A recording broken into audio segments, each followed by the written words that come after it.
Oke. Eh, Assalamualaikum warahmatullahi wabarakatuh.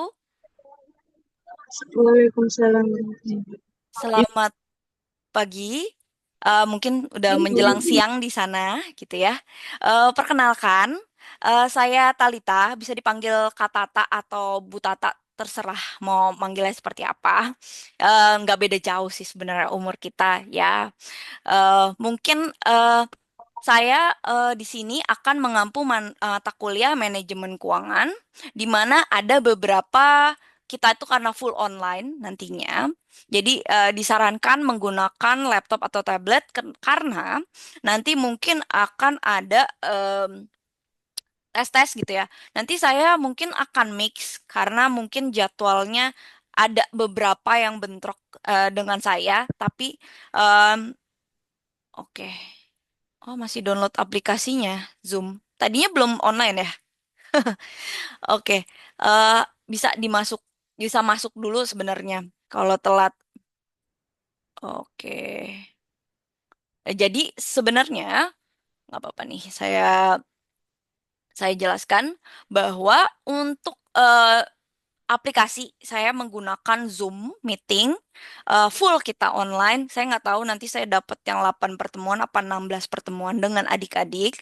Eh, tapi di sini kita misalkan kalau di LMS itu Zoom itu sesuai VidCon itu sesuai jadwal. Nah, adik-adik bisa cek deh nanti teman-teman yang lewat nih ya. Ini masih jam 11.18 di sana. Anggapannya misalkan nanti ada yang baru join jam 9.20 lewat gitu ya. Itu tidak terdeteksi oleh LMS. Jadi adik-adik mesti apa ya? Saya sih nggak permasalahkan telat dan apa, pokoknya saya 50% ke atas hadir, saya akan memulai perkuliahan gitu. Jadi dimohon adik-adik bisa tepat waktu gitu ya. Tapi, kalaupun terlewat untuk kehadiran, karena kehadiran kita nanti saya akan jelaskan, itu adalah 30% dari nilai yang ada. Karena kita daring. Ada beberapa juga yang waktu itu ada yang bekerja, ada yang lain gitu ya. Nggak apa-apa gitu, saya selalu rekam. Nah, itu batas absensi akhir Zoom itu 20 menit gitu. Jadi, mungkin banyak yang lelet juga nih Zoom-nya juga gitu ya. Jadi batas waktu terakhir itu adalah 20 menit dari waktu masuk. Jadi saya harapkan, misalkan Bu, saya nggak bisa join nih Bu, atau gimana gitu ya. Itu bisa, sebentar saya cek dulu. Oke. Itu bisa untuk adik-adik kira-kira aja. Oh, jangan sampai telat deh aku. Pokoknya jangan sampai lewat dari 20 menit dari waktu perkuliahan. Gitu ya. Saya pun menunggu sebenarnya. Dan menyalakan video atau on cam mungkin kalau misalkan Bu saya eh, pakai kuota nih Bu, habis kuotanya kalau nyalain terus nggak apa-apa, saya pun terserah mau nyalain atau enggak, tapi nanti ketika presentasi, jadi saya ada dua tugas sampai UAS, dua tugas, satu tugasnya individu, satu tugasnya kelompok. Nah, dari situ tugas individu dan kelompok itu yang presentasi. Jadi nanti mungkin adik-adik yang belum tahu, nanti kita akan ngebahas saham gitu ya. Kita akan ngebahas beberapa PT-PT yang terbuka gitu ya. Jadi perusahaan-perusahaan yang terbuka itu mereka selalu share tentang keuangan mereka setiap tahunnya pada RUPS gitu ya. Kalau adik-adik yang apa ya trading atau mungkin main saham, nah itu udah tahu tuh. Oh kira-kira aku analisanya keuangannya yang ini yang bagus nih. Tapi ini kenapa ya lagi mungkin terkait dengan geopolitik gitu. Jadi mungkin kita akan bahas juga ke sana. Karena kita manage keuangan itu nggak cuman internal, tapi juga kita lihat eksternal juga. Jadi nanti ada mikro sama makro gitu. Mungkin udah ada yang pernah dengar kalau yang IPS. Oke, biasa tutur kata yang baik, sopan pakaiannya, terus kemudian mengikuti perkuliahan hingga akhir. Mungkin nanti di akhir perkuliahan, eh, mulai pertemuan kedua kayaknya saya akan share link Google gitu ya. Google untuk presensi sendiri. Jadi adik-adik bisa untuk terlihat bahwa walaupun di LMS juga ada presensi, saya pun juga bisa memasukkan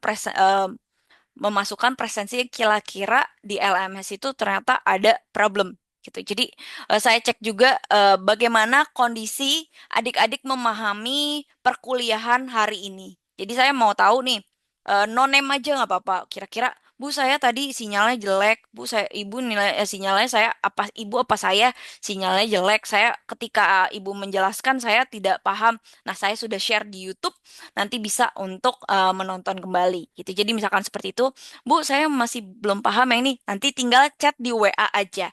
Jadi kenapa saya join ya WA group? Karena nanti kita akan semua em, apa ya, misalkan Bu, saya belum bisa nih Bu, saya sakit dan lain-lain, kita ke WA group aja. Jadi semuanya bisa untuk bertanya-tanya di WA group.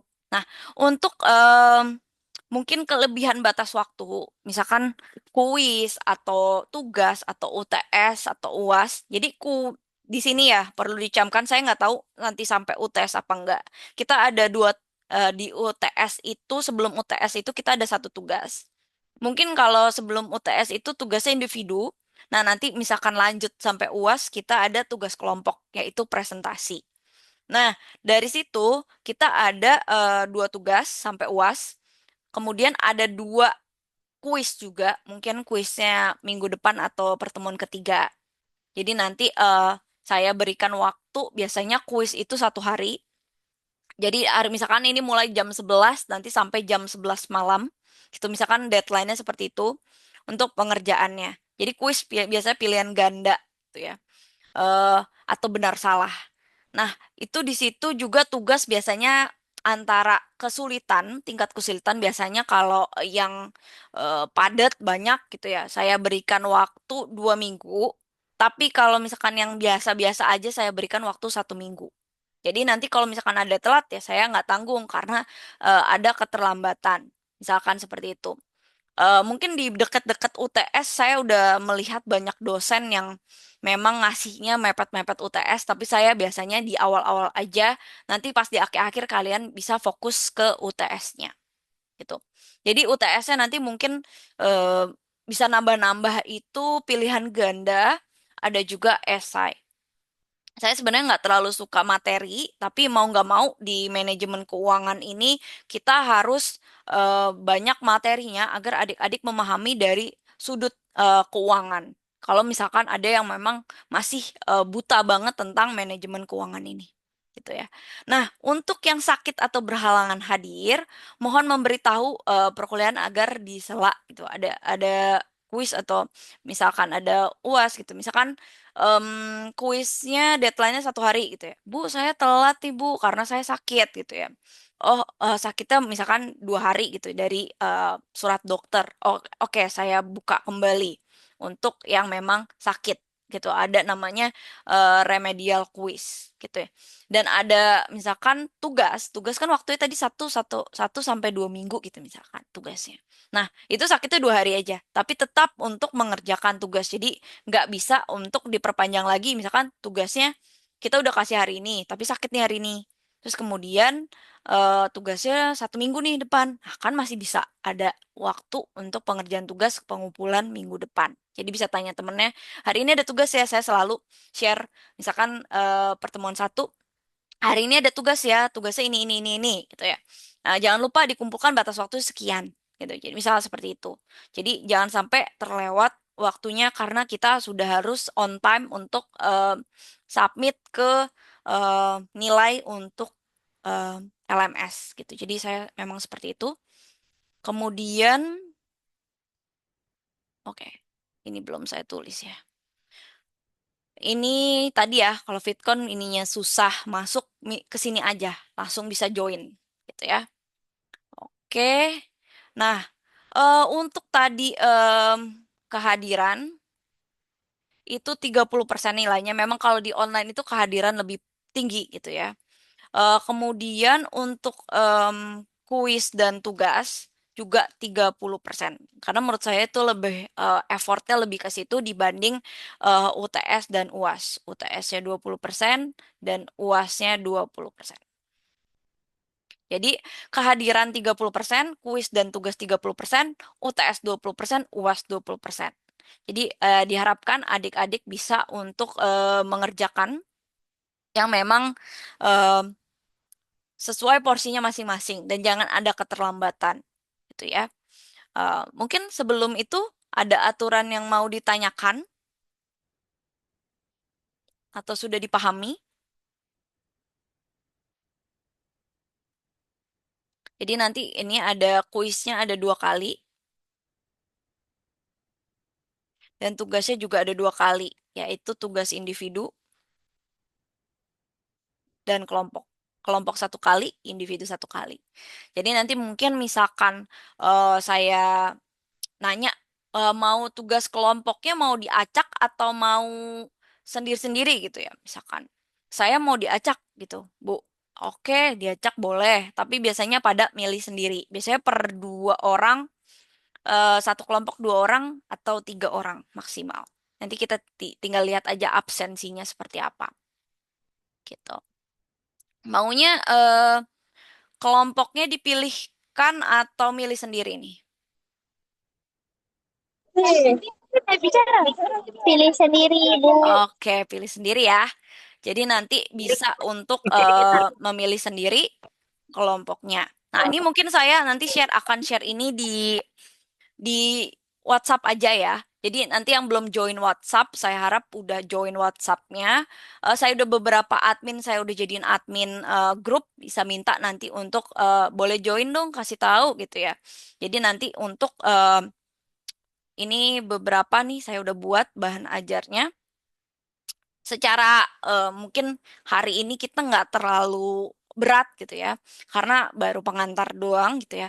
Jadi nanti ada di sini ada pengantar manajemen keuangan, kita akan analisis laporan keuangan, kemudian analisis rasio keuangan, jadi manajemen kas, manajemen piutang, konsep nilai waktu uang, kebijakan investasi jangka panjang, penilaian saham dan obligasi, kebijakan dividen, dan merger akuisisi. Jadi nanti ini sampai UAS gitu ya. Saya nggak tahu nanti saya lanjut apa enggak setelah pertemuan 8 sama kampus apa enggak gitu ya. Jadi nanti adik-adik bisa untuk membandingkan.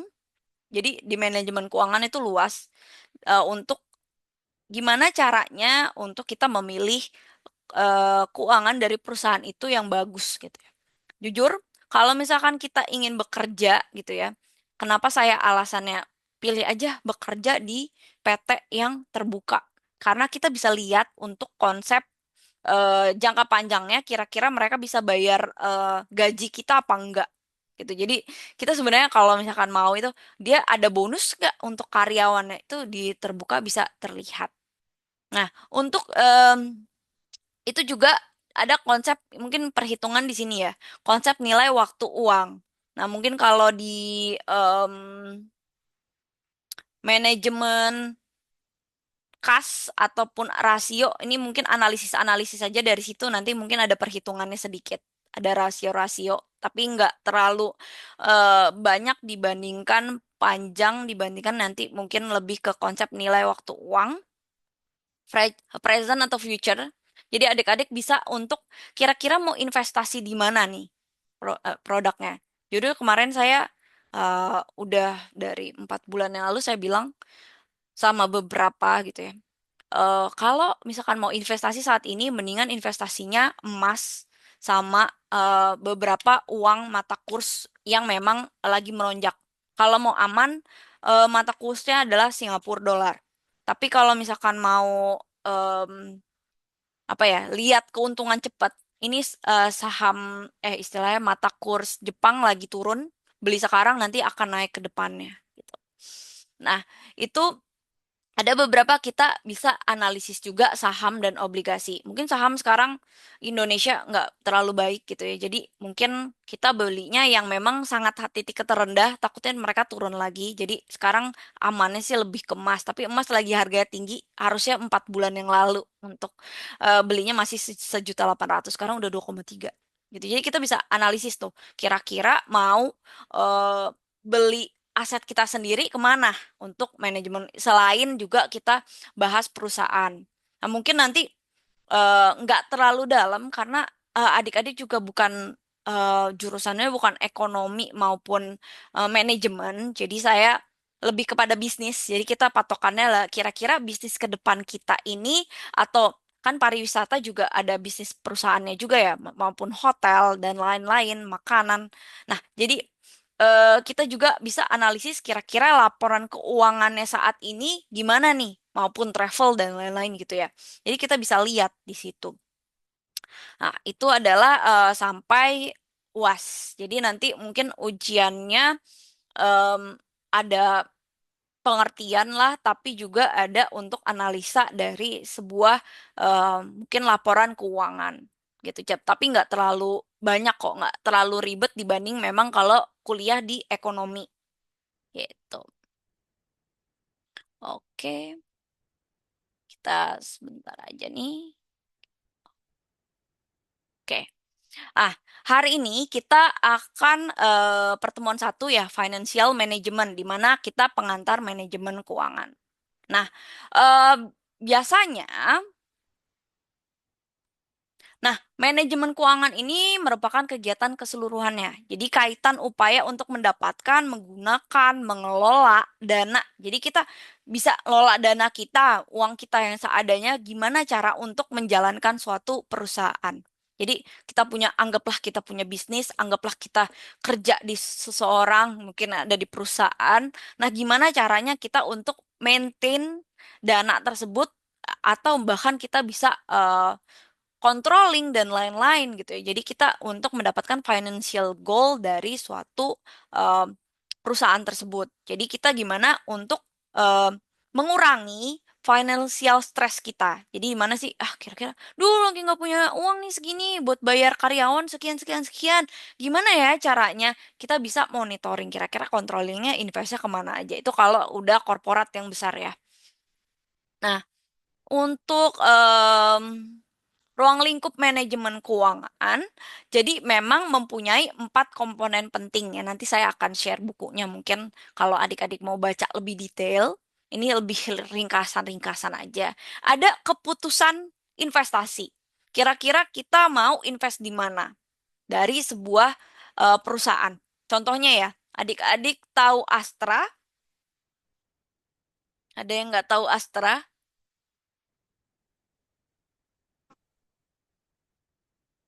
Astra itu yang produksi motor, mobil, sampai sekarang mereka juga udah investasi lebih ke jalan tol. Ada juga mungkin hotel, mungkin adik-adik bisa cek sendiri gitu ya. Nah, itu ada keputusan investasi di belakangnya. Jadi, sorry saya minum dulu. Nah, di situ kita bisa lihat bahwa di situ ada pendanaan yang ada gitu ya. Jadi kita punya keputusan investasi, pendanaan, pembagian saham, serta modal kerja. Jadi misalkan walaupun itu perusahaan nggak terbuka, tapi kita juga ada pembagian saham kepada pemilik gitu ya. Gimana tuh caranya? Nanti kita akan melihatnya lebih dalam gitu ya. Tapi saya nggak terlalu detail banget untuk hal itu karena adik-adik juga bukan ekonomi gitu ya, bukan emang bukan jurusannya. Tapi kita lihat aja secara helikopter view-nya gitu ya. Nah, di sini juga kita bisa lihat fungsi manajemen keuangan. Jadi sebenarnya fungsinya apa sih? Kita bisa merencanakan, mengontrol, mengaudit dan anggaran serta laporan. Jadi kita rencanakan dulu nih, sumber dayanya kuat nggak nih, gitu ya, berjalan nggak nih, berkembang nggak nih, gitu ya, kira-kira ke depannya. Nah, gimana caranya? Kita kontrol, kira-kira uang keluar masuk tuh seperti apa. Dari kontrol itu ada apa? Ada audit. Kira-kira nih ada yang miss nggak nih? Ada yang kurang nggak nih hasil laporan? Biasanya kalau ke kantor itu biasanya ada bon-bon gitu ya, selalu ada tanda tangan sebelum keluar masuk itu ada nggak detail. Nah, biasanya kalau di perusahaan lebih besar saya auditor juga. Jadi saya ngecek, nih ada pengeluaran segini besar kemana? Bener nggak nih harga pasarnya sekian atau dinaikkan? Biasanya ada tipe-tipe korupsi di situ. Jadi kita bisa lihat juga, oh ini nggak bagus nih. Ini perlu dirapihin. Kalau kayak gini harus saran kita seperti ini. Biasanya auditor seperti itu. Nah, ada juga anggaran. Jadi kita udah anggarin nih. Kira-kira misalkan contoh, adik-adik nih kuliah pasti ada yang ngekos di sini dari atau ngekos semua. Ada ibu. Nah, contoh nih, Ada ibu. contoh nih anggaran. Nah, di uang kos yang dikasih sama orang tua gitu ya, atau uang kos yang habis dari kerja misalkan kuliah nih. Kira-kira punya anggaran berapa nih untuk makan hari ini? Oke, budget saya makan hari ini 50.000. Nggak boleh nih lebih dari itu. Misalkan, contoh ya. Contoh, atau budget saya sehari pokoknya 20.000, nggak boleh lebih untuk makan. Gimana caranya? Saya nggak mau tahu. Itu kita bisa pikirkan. Itu contoh dari anggaran. Sebenarnya adik-adik udah melaksanakan anggaran tersebut. Udah direncanakan, udah dikontrol juga untuk hidup selama sebulan dengan uang sekian. Dari budget yang orang tua berikan atau mungkin dari pekerjaan yang adik-adik laksanakan. Nah, laporan nanti ada nih. Mungkin kalau adik-adik yang sering em, pakai bank atau e-banking itu kan kalau kita transfer ada laporan keuangannya. Kira-kira QRIS kemana, debit kemana, kredit kemana gitu ya. Jadi bisa terlihat untuk itu. Jadi sebenarnya adik-adik sampai saat ini sudah memanage keuangannya tersendiri. Selain juga perusahaan juga ya, gitu ya. Perusahaan lebih besar lagi daripada itu. Nah, tujuannya kita untuk memaksimalkan keuntungan. Jadi, misalkan contoh ya dari orang tua. Nah, sorry. Contoh nih, dari orang tua kita kasih, gimana nih cara kita maksimalkan keuntungan gitu ya. eh Misalkan, duh, gimana nih ya cara kita bisa nabung? Oke deh, dari yang budget tadi 50.000 kita turunin 30.000, kita turunin 20.000. Bisa nggak ya makan sehari 10.000? Saya pengen nabung 40.000 nih kalau jajan 50.000 gitu. Misalkan seperti itu. Contohnya. Jadi kita bisa dapat saving money atau menyimpan uang. Nah, itu anggapnya bisa aja juga keuntungan di perusahaan ya. Kita, oh naiknya sekian nih, kita kira untuk saat ini pengeluarannya sekian. Kita bisa turunin nggak ya? Kira-kira pengeluaran terbesar apa ya? Gitu. Jadi kita bisa cari tahu di situ. Nah, pengawasan kita bisa lihat ya harus kasih juga ngurangin resiko sama eh, dana pemegang saham. Jadi kita ketika misalkan ya orang tua itu sebenarnya kadang investasi juga ya dibilang katanya orang tua anak itu investasi gitu ya. Sebenarnya sih enggak. Tapi mau nggak mau kan kita ketika kita sudah bekerja, oh tadi orang tua udah bayarin kita kuliah nih, udah bayarin sekolah. Ya mau nggak mau deh, kita setiap bulan harus menyisihkan dana sekian untuk pengembalian dana pemegang saham.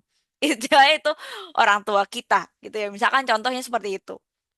Nah, itu ada di situ untuk tujuan manage keuangan kita sendiri, gitu. Nah, em, konsep dasar manajemen keuangan, jadi memang perlu diarahkan nih. Nanti kita akan mengelola anggaran, terus kita apa lagi nih untuk ke depannya, apakah kita harus ekspansi perusahaan apa enggak gitu, atau kita masih stay aja di sini. Nah, kita bisa lihat nanti net income-nya, pendapatan bersih. Kemudian alokasi asetnya, kita punya aset berapa nih, mobil termasuk atau motor, itu termasuk juga ada aset tersendiri. Konsep bear market gitu, misalkan di tengah-tengah kira-kira kita marketnya oke nggak nih secara sekarang, atau misalkan kita belum bisa masuk nih sekarang. Contohnya, waktu itu Google Glass itu keluar tahun 2015 apa 14 apa pokoknya di tahun belas-belasan itu. Saya baca beritanya. Tapi baru si Apple ngeluarinnya tahun 2000-an tuh ya. 2020 ini atau ya, ke atas tuh, saya lupa. Nah, itu kan gak dulu Google Glass itu udah ngeluarin duluan, tapi ternyata internet itu masih belum sebagus sekarang. Nah, itu kan kita harus lihat dulu konsepnya kira-kira eh, di masyarakat udah jalan belum nih? Apa kita doang nih yang pengen jadi pionir, tapi ternyata merugi. Nah, itu kita harus lihat juga rentang toleransi resikonya gimana. Kita harus tahu resiko kita, misalkan resiko biasa 1 sampai 5. Nah, itu risikonya paling tinggi atau enggak. Dan tingkat likuiditas. Likuiditas itu nanti misalkan di cash flow kita bisa lihat nih untuk seperti apa keuangannya. Liquid apa enggak, dapat dicairin apa enggak secara cepat. Oh iya, tinggal kurang dari 1 menit bisa join lagi. Join lagi ya, pakai Zoom yang sama.